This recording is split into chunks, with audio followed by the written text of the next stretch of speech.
Hey guys, welcome back to online GKPedia.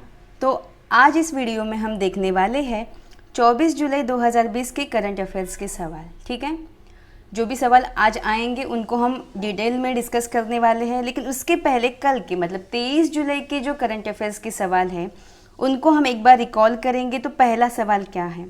तो पहला सवाल है, हाल ही में सूरज कदे मर्दा नहीं नामक जो पुस्तक है ये किसने लिखी है? इसके लेखक कौन है? तो सही जवाब क्या होगा? बलदेव सिंह कदाकरनम। ठीक है, ये जो पुस्तक है इसमें किनके बारे में लिखा गया है? तो जो उधम सिंह है, ठीक है, उनके बारे में लिखा गया है। अगला सवाल है, हाल ही में किस राज्य और यूटी ने मुख्यमंत्री घर घर राशन योजना जो है इसे मंजूरी दे दी है? तो सही जवाब क्या होगा? दिल्ली होगा। ठीक है, दिल्ली केंद्र शासित प्रदेश ने मुख्यमंत्री घर घर राशन योजना जो है इसे मंजूरी दे दी है। अगला क्या है, हाल ही में भारतीय रेलवे ने किस वर्ष तक रेल नेटवर्क के माध्यम से पूर्वोत्तर राज्यों की राजधानियों को जोड़ने की योजना बनाई है? तो सही जवाब क्या होगा?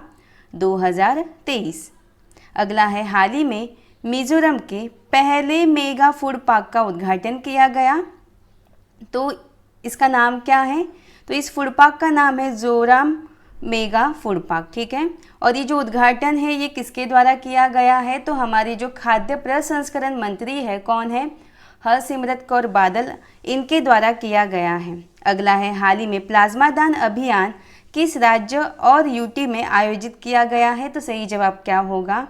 दिल्ली। अगला है, आईसीसी T20 वर्ल्ड कप कब तक के लिए स्थगित कर दिया गया है? तो सही जवाब क्या होगा?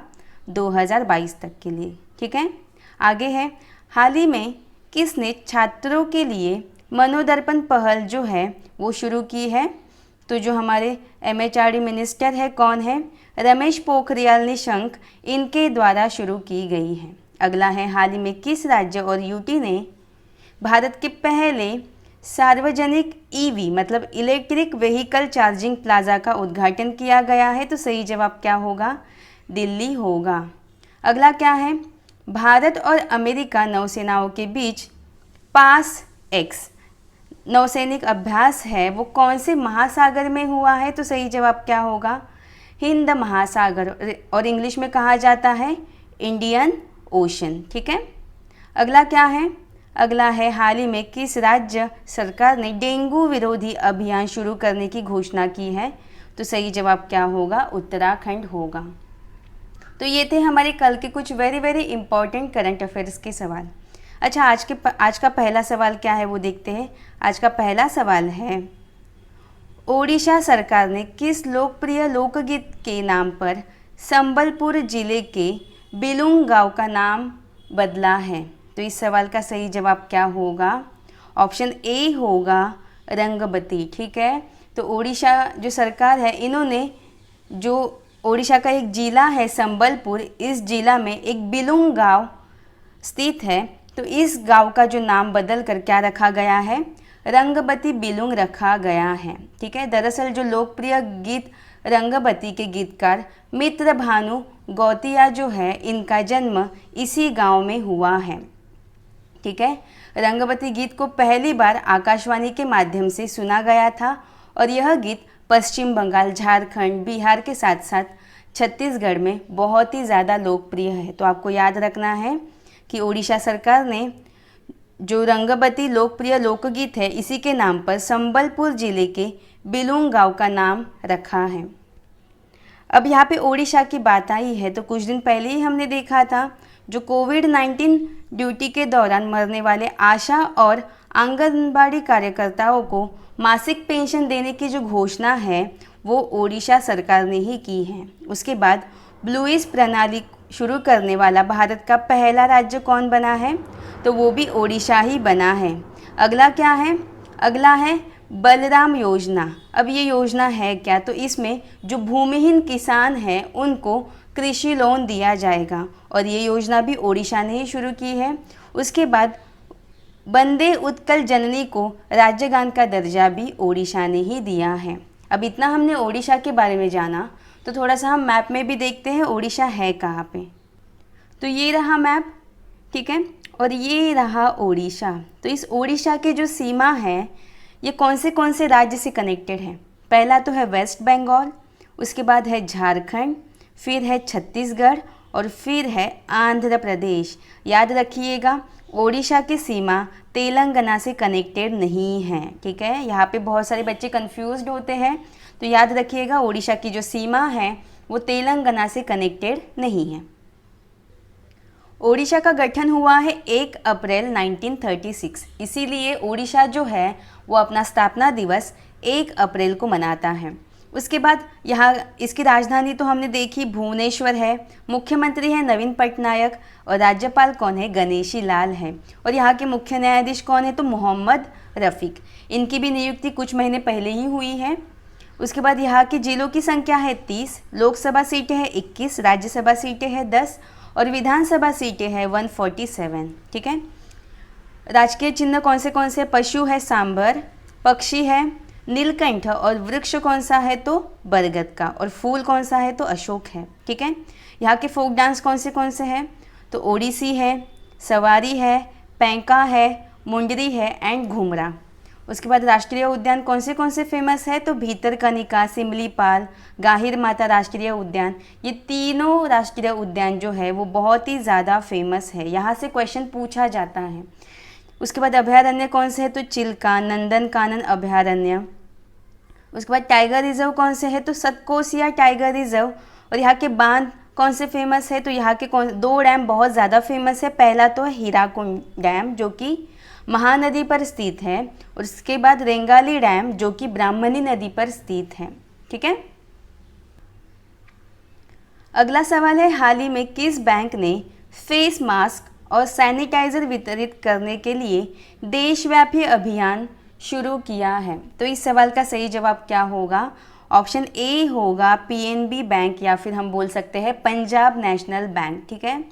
तो जो हमारे स्वास्थ्य एवं परिवार कल्याण मंत्रालय डॉक्टर हर्षवर्धन ने कोविड-19 के फैलाव को रोकने हेतु मास्क और सैनिटाइजर के वितरण के लिए पंजाब नेशनल बैंक के राष्ट्रव्यापी CSR अभियान की शुरुआत की है, ठीक है। तो इस मौके पर पंजाब नेशनल बैंक के MD और CEO कौन? SS मल्लिकार्जुन। तो SS मल्लिकार्जुन राव और बैंक के अन्य वरिष्ठ अधिकारी भी इस अभियान में क्या थे? शामिल थे, ठीक है। इसके बावजूद PNB के देश भर में जितने भी कार्यालय हैं उन्होंने भी वीडियो कॉन्फ्रेंसिंग द्वारा इस अभियान में क्या किया? पार्टिसिपेशन किया है। तो आपको याद रखना है, जो PNB बैंक है इसने ही फेस मास्क और सैनिटाइज़र वितरित करने के लिए देशव्यापी अभियान जो है वो भारत भर में शुरू किया है।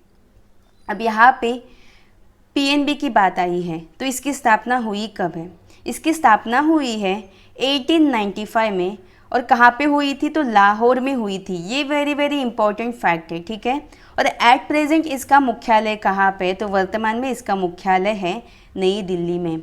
आपको ये लाहौर जो है ये याद रखना होगा, क्योंकि जब इसकी स्थापना हुई तो वो कहाँ पे हुई थी? तो लाहौर में हुई थी। और कब हुई थी? तो 1895 में हुई थी, लेकिन एट प्रेजेंट इसका मुख्यालय है नई दिल्ली में, ठीक है। अगला सवाल है, हाल ही में किसने भारतीय सेना को भारत नामक ड्रोन सौंपा है? तो इस सवाल का सही जवाब क्या होगा? ऑप्शन ए होगा DRDO, defence research development organisation जो है इसने ही भारतीय सेना को भारत नामक जो ड्रोन है ये सौंपा है। अब ये जो ड्रोन है इसके बारे में थोड़े से फैक्ट हम जान लेते हैं। तो DRDO द्वारा विकसित भारत ड्रोन की निगरानी क्षमता जो है वो बहुत ही ज़्यादा उच्च स्तर की है, और इसे सौंपा क्यों गया है भारतीय सेना को? क्योंकि जो पूर्वी लद्दाख है, ठीक है, पूर्वी लद्दाख के जो ऊंचे और दुर्गम इलाके हैं इनके ऊपर निगरानी रखने के लिए ये जो ड्रोन है जिसका नाम क्या है? भारत, तो इसे लॉन्च किया गया है, इसे विकसित किया गया है। तो भारत ड्रोन में उच्च स्तर का AI और मतलब आर्टिफिशियल इंटेलिजेंस और कैमरा लगा हुआ है, ठीक है। तो इसे DRDO ने विकसित किया है। तो इसकी स्थापना हुई कब है? तो DRDO की स्थापना हुई है 1958 में। किसके साथ हुई है? तो नासा के साथ। तो दोनों के जो ईयर है वो आपको याद रखना होगा। DRDO और जो नासा है इन दोनों की स्थापना जो है वो 1958 में ही हुई है। उसके बाद इसका मुख्यालय कहाँ पे है, तो वो है नई दिल्ली में, और इसके अध्यक्ष कौन है, तो जी सतीश रेड्डी हैं। ठीक है। अगला सवाल है, हाल ही में किसे एनिमेशन मास्टर्स समिट 2020 डिजिटल संस्करण के तहत टून्स मीडिया ग्रुप पुरस्कार दिया गया। तो इस सवाल का सही जवाब क्या होगा, ऑप्शन बी होगा अर्नब चौधरी। तो एनिमेशन मास्टर समिट, जिसे AMS नाम से जाना जाता है, तो 2020 डिजिटल संस्करण के तहत जो टून्स मीडिया ग्रुप द्वारा शुरू किए गए लीजेंड ऑफ एनिमेशन पुरस्कार मरणोपरांत महान एनिमेशन निर्देशक अर्नब चौधरी इनको दिया जाएगा। ठीक है। तो यह पुरस्कार उन्हें भारत के एनिमेशन और मनोरंजन उद्योग में दिए गए उनके अमूल्य योगदान के लिए दिया जा रहा है। ठीक है। जो अर्नब चौधरी थे, इनका निधन 25 दिसंबर 2019 में हुआ था और वह भारतीय एनिमेशन इंडस्ट्री में सबसे बेहतर माने जाते थे। ठीक है। और उनकी animation film Arjun the warrior Prince Oscar पुरस्कारों के लिए नामित होने वाली एकमात्र एनिमेशन फिल्म थी। ठीक है। तो आपको इनका नाम याद रखना होगा। जो अर्नब चौधरी है, इन्हें 2020 डिजिटल संस्करण के तहत टून्स मीडिया ग्रुप पुरस्कार जो है वो दिया जाएगा। ठीक है। हम बढ़ते हैं हमारे अगले सवाल की ओर। अगला सवाल है, हाल ही में सैप के नए अध्यक्ष और प्रबंध निदेशक कौन बने। तो इस सवाल का सही जवाब क्या होगा, इसका सही जवाब होगा कुलमित बावा। ठीक है। तो हाल ही में जो कुलमित बावा है, इन्हें सैप मतलब ही systems applications and products in data processing के नए अध्यक्ष और MD चुना गया है। तो सही जवाब क्या होगा, ऑप्शन बी होगा। अब ये किनकी जगह लेने वाले हैं, तो यह देवदीप सेन गुप्ता है, इनकी जगह लेने वाले हैं। तो अब यहाँ पे सैप की बात आई है, तो ये जो सैप है इसकी स्थापना कब हुई है, 1 अप्रैल 1972 में हुई है। इसका मुख्यालय कहाँ पे है, तो जर्मनी का एक शहर है जिसका नाम है वेइनहाइम। ठीक है। तो यहीं पे इसका मुख्यालय है। और इसके CEO कौन है, तो वर्तमान में इसके CEO है क्रिश्चियन क्लेन है। ठीक है। तो इसके इतने सारे फैक्ट हमें याद रखने होंगे। अगला सवाल क्या है, अगला सवाल है, हाल ही में रमेश बाबू किस बैंक के नए MD एंड CEO नियुक्त हुए हैं। तो सही जवाब क्या होगा, ऑप्शन सी होगा करूर वैश्य बैंक। तो हाल ही में जो रमेश बाबू हैं, इनको करूर वैश्य बैंक के MD एंड CEO नियुक्त किया गया है। ठीक है। तो करूर वैश्य बैंक के निदेशक मंडल द्वारा रमेश बाबू जो है, इन्हें बैंक का नया प्रबंध निदेशक और मुख्य कार्यकारी अधिकारी जो है वो नियुक्त किया गया है। साथ ही उन्हें अतिरिक्त निदेशक का पदभार भी सौंपा गया है। ठीक है। तो ये जो रमेश बाबू है, ये किनका स्थान लेने वाले हैं, तो यह PR शेषाद्री है, इनका स्थान लेंगे। ठीक है। तो जो PR शेषाद्री है, इन्होंने 31 मार्च 2020 को अपने पद से क्या किया है, इस्तीफा दे दिया है। तब से ये पद क्या था, खाली था। तो अभी जो रमेश बाबू है, इनको करूर वैश्य बैंक का MD एंड CEO नियुक्त किया गया है। ठीक है। तो हमारा अगला सवाल क्या है, अगला सवाल है NMDC के नए अध्यक्ष और प्रबंध निदेशक मतलब CMD कौन नियुक्त हुए हैं। तो इस सवाल का सही जवाब क्या होगा, ऑप्शन सी होगा सुमित देव। तो हाल ही में जो सुमित देव है, इन्हीं को NMDC के नए अध्यक्ष और प्रबंध निदेशक मतलब ही CMD नियुक्त किया गया है। अब यहाँ पे NMDC की बात आई है, तो इसका फुल फॉर्म होता क्या है वो पहले आप जान लीजिएगा। तो इसका फुल फॉर्म होता है नेशनल मिनरल डेवलपमेंट कॉरपोरेशन। ठीक है। क्या होता है, नेशनल मिनरल डेवलपमेंट कॉरपोरेशन। अगला सवाल है, SBI जनरल इंश्योरेंस का MD एंड CEO किसे नियुक्त किया गया है। तो सही जवाब क्या होगा, सही जवाब होगा ऑप्शन डी PC कांडपाल। ठीक है। तो जो SBI जनरल इंश्योरेंस है, इसका नया MD एंड CEO किसे नियुक्त किया गया है, तो PC कांडपाल जो है, इन्हें नियुक्त किया गया है। ठीक है। ये जो PC कांडपाल है, इनका पूरा नाम क्या है, प्रकाश चंद्र कांडपाल। ठीक है। तो इनको गैर जीवन बीमा कंपनी SBI जनरल इंश्योरेंस का एमडी एंड सीईओ नियुक्त किया गया है। ठीक है, तो वह जून 2019 से एसबीआई जनरल इंश्योरेंस के क्या थे, डिप्टी सीईओ थे, लेकिन अभी उन्हें एमडी एंड सीईओ नियुक्त किया गया है। और यह किनकी जगह लेने वाले हैं, तो यह पूषण महापात्रा है, इनकी जगह लेंगी। अगला सवाल क्या है?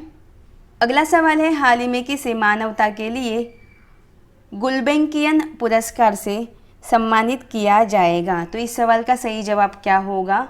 सही जवाब होगा ग्रेटा थुनबर्ग। ठीक है, तो हाल ही में मानवता के लिए गुल्बेंकियन पुरस्कार जो है, इससे ग्रेटा थनबर्ग जो है, इनको सम्मानित किया जाएगा। तो स्वीडन की ये 17 वर्षीय जलवायु परिवर्तन के लिए आवाज़ उठाने वाली ग्रेटा थुनबर्ग है, इन्हीं को इस अवार्ड से सम्मानित किया जाएगा। ठीक है, इस पुरस्कार में उन्हें 1 मिलियन, कितने, 1 मिलियन यूरो की राशि दी जाएगी। अब ये जो ग्रेटा थुनबर्ग है, इनको और भी अवार्ड 2019 में मिले हैं, तो वो अवार्ड कौन से हैं वो हम एक बार देख लेते हैं। पहला तो है 2019 में अंतर्राष्ट्रीय बाल शांति पुरस्कार, ये वेरी इंपॉर्टेंट है। ठीक है, उसके बाद 2019 में राइट लाइवलीहुड अवार्ड भी इन्हें दिया गया है, और 2019 में times person of the year के लिए इन्हें चुना गया है। ये भी वेरी इंपॉर्टेंट है। ठीक है, ये फर्स्ट एंड थर्ड वाला जो अवार्ड है, ये बहुत ही ज़्यादा इम्पॉर्टेंट है। ठीक है, तो ये दोनों अवार्ड आपको याद रखने होंगे। तो अभी कौन सा अवार्ड दिया गया? तो अभी गुल्बेंकियन पुरस्कार जो है वो इन्हें दिया जाएगा। ठीक है, अगला सवाल क्या है? हाल ही में भारत ने किस स्वदेशी रूप से विकसित एंटी टैंक गाइडेड मिसाइल का सफलतापूर्वक परीक्षण किया है? तो इस सवाल का सही जवाब क्या होगा? ऑप्शन डी होगा ध्रुवस्त्र। ठीक है, तो हाल ही में भारत ने ध्रुवस्त्र नामक जो स्वदेशी रूप से विकसित एंटी टैंक गाइडेड मिसाइल है, इसका सफलतापूर्वक परीक्षण जो है वो किया है।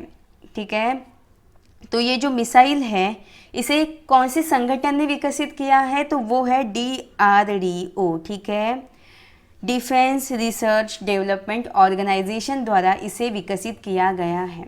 और इसका जो परीक्षण है वो कहाँ पे किया गया है? तो ओडिशा का जो चांदीपुर है, यहीं से इसका सफलतापूर्वक परीक्षण किया गया है। तो आपको याद रखना होगा, ये जो भारत ने ध्रुवस्त्र स्वदेशी रूप से विकसित एंटी टैंक गाइडेड मिसाइल का सफलतापूर्वक परीक्षण जो है वो ओडिशा के चांदीपुर से किया गया है, और इसे विकसित किसने किया है? तो DRDO ने विकसित किया है। तो ये थे हमारे आज के कुछ वेरी इंपॉर्टेंट करंट अफेयर्स के सवाल। अच्छा, कल के वीडियो में मैंने आपसे कुछ सवाल पूछे थे, तो क्या थे वो सवाल? पहला सवाल था किस शहर में एयरवेंटी ऐप जो है उसे लॉन्च किया गया है? तो इस सवाल का सही जवाब क्या होगा? ऑप्शन सी होगा मुंबई। सेकंड सवाल क्या था? हाल ही में किस राज्य में प्लाज्मा थेरेपी से ठीक होने वाले पहले मरीज को छुट्टी दे दी गई है? तो इस सवाल का सही जवाब क्या होगा? कर्नाटक होगा। अच्छा, आज का आपका पहला सवाल क्या है? पहला सवाल है, हाल ही में क्लारा एंड द सन उपन्यास किसने लिखा है? वेरी इंपॉर्टेंट सवाल है। अगला सवाल क्या है? हाल ही में किस राज्य ने 18 जून को मास्क दिवस मनाने का निर्णय लिया है? ठीक है, तो इन दोनों सवालों के जवाब आपको कमेंट करके बताने हैं। तो ये था हमारा आज का सेशन। आई होप आपको आज का सेशन पसंद आया होगा। अगर आपको आज का सेशन पसंद आया हो तो प्लीज़ इसे लाइक एंड शेयर कीजिएगा, साथ ही साथ सब्सक्राइब करके बेल बटन प्रेस कीजिएगा। धन्यवाद।